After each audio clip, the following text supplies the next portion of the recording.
आजू के रतिया पापा मरावा में रोइन के करा के दी कन्या दान।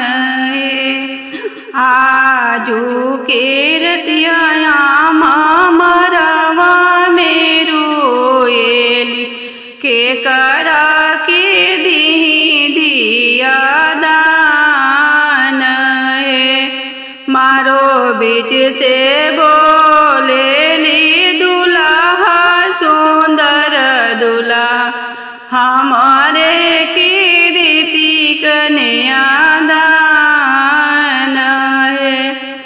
मारो बीच से बोले ली दुल्हा सुंदर दुल्हा हमारे की रीति दिया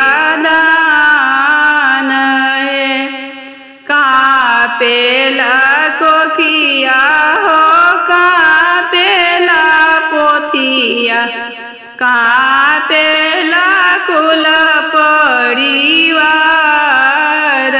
है।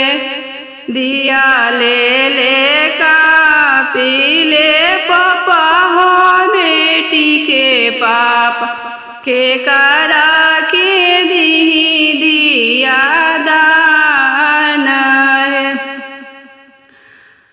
मारो बीच से बोले ले दुल्हा सुंदर दुल्हा हमारे की देती दिया दान।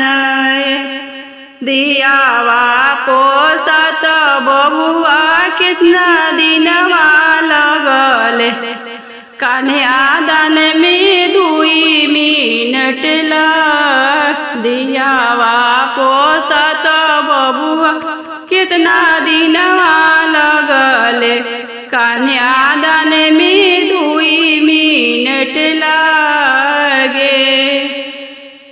बहनी ले कापेले भैया हो बहनी के भैया कैसे करी बहनी दान है।